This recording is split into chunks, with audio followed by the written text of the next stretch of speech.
Hi there, friends. If you're watching this, then you chose making a patterned cat or dog, and you may have watched the video about Laurel Burch, who was really famous for all of her animals, but in particular cats.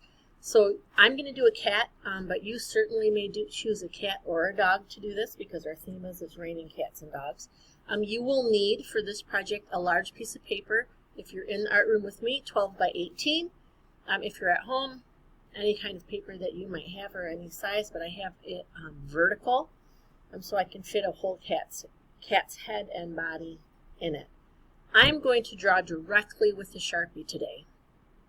You may draw with a pencil first and then go over it in Sharpie. That's absolutely up to you. So that means you also will need a pencil. You will need an eraser just in case. And you will need a black marker or Sharpie at some point. So I'm going to draw directly with the Sharpie. And the first thing we're going to do is on the top half of the paper, and I'm going to decide like either to the left side or the right side. You can decide that. I'm going to do my cat's head. Now you can do that in a lot of different ways. You can do a letter W, but kind of a rounded letter W like this. And that would be a great way to do this. Another way to do that would be to just do a letter U, like that. Another way to do this, I'm going to flip this over, is I'm going to do it on this side this time because you can have your animal facing at either side, is to do maybe something that's a little more like a rounded V, especially if maybe you're going to do a dog and not a cat.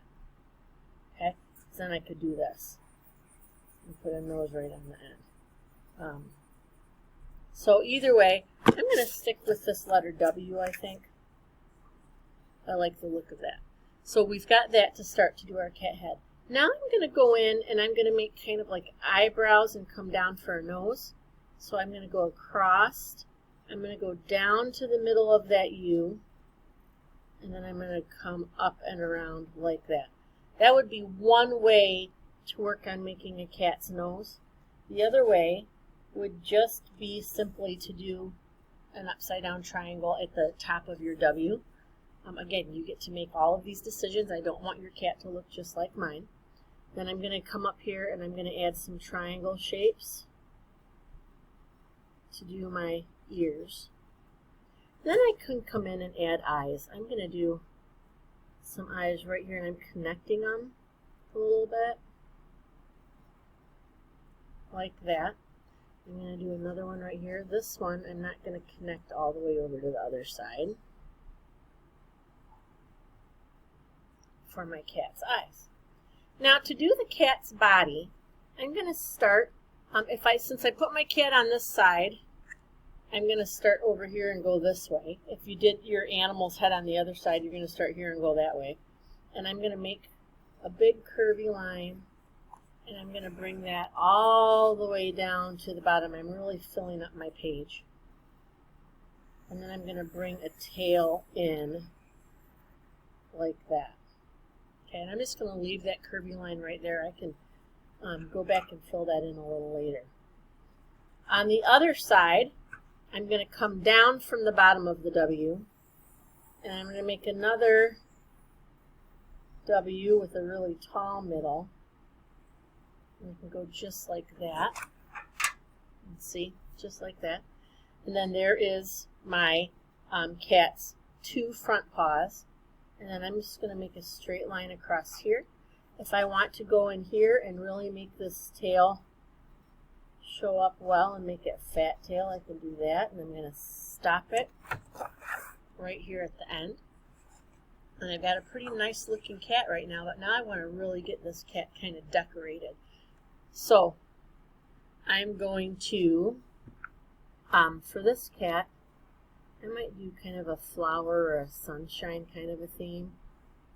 I'm going to do some really flamboyant, kind of cool designs on this cat. I might go like this.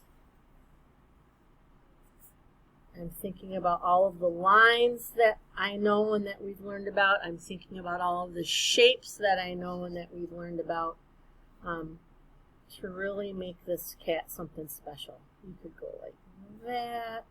I might do some shapes in the ears. I'm going to do a small sun shape right here in the middle of the head.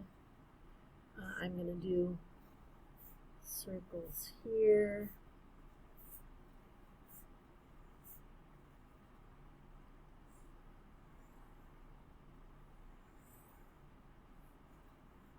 So you can do all kinds of things to kind of fill in your cat with shapes, designs, triangles, zigzags, swirls. I might put a couple of swirl shapes in here. You decide how you're going to do this and make a really cool designed cat.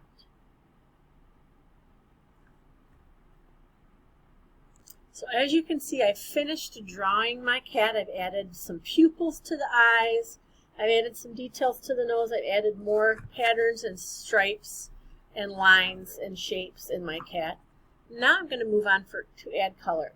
To add color today, you'll want to use either colored pencil, marker, or crayon. I'm going to use crayon today. Not oil crayon, but just regular crayon. I am lucky enough to own a really big pack of crayons, so I have lots of colors that I can use. And I'm just going to start adding some color to my cat. Think about what color you want the main body of the cat to be, and then what you want all of those shapes and patterns to be. Sometimes choosing a color group or limiting your color or making sure you're doing some of the same color in different places. I'm kind of moving around right here. Doing this color here. This is like a really nice neon pink here. Maybe doing this color here. I think I'm going to decide to use warm colors on this cat. That doesn't mean I can't use an occasional cool color. I'm going to use a lot of warm colors on this cat. And warm colors are red, orange, and yellow. Cool colors are green, purple, and blue. Since I kind of want these to be a little sunshiny, I'm going to do warm colors. So I'm going to pick colors that will kind of fit that. And I'm pressing really dark and waxy with this crayon. I don't want it to look like I scribbled. I really want the crayon to look kind of like a marker by pressing hard and just filling in really, really good. I'm going to decide that this cat can be, let's see, a yellow cat. At least parts of it. So I'm going to color this whole thing right here yellow. So I'm going to keep working on adding color to my cat. And when I come back, you'll get to see it finished. So I'm not quite done coloring yet, but I want to show you a couple other things. I'm going to make sure if I have anything that I want left white, that I'm going to color with white. Again, dark and waxy, because I'm going to show you how to polish the crayon when you're done. Obviously, if you're using marker on this, this is not something you can do. And if you're using colored pencil, this is not something you can do. And I don't want you to use oil crayon and do this because it'll smear, it won't work. But regular old Crayola crayons, if you press really hard on your picture, like I've done here, it almost looks like marker. You can take an everyday paper towel. Now this is one of those brown school paper towels, but you can use a paper towel from your kitchen at home. And you just rub in a circular motion, and it will polish this crayon. And I don't know if you can see how it looks kind of, there you go. See that little, it looks almost laminated? That's from polishing that wax and buffing that wax of that crayon right out. So you can polish your whole cat. So when you're done with your cat, you can do, this is another one that I don't have quite done yet, but I wanted to show you how you can cut this cat out with just a very nice even bubble around the cat. And you can glue it down on a piece of colored paper or black paper. You could design a frame to go around it, or you could just leave it on the black paper. And then one last thing, Laurel Burch added a little bit of bling to her cats. I have a metallic Sharpie. So if you're working with me in the art room, you'll have these that you can just add a little bit of bling. Not a lot. I'm not going to trace around the whole thing, but just to add a little bit of bling to things. You could go around circles. I'm going to go, and I can go right on top of the crayon with this, but then I got to let it dry a little bit. Again, just to give it a little pizzazz and a little punch. That might be, I might add some right here and then call that good for the head. Just a little bit of pop with that metallic marker. So have fun with this. I can't wait to see what you make, and I can't wait to see yours finished.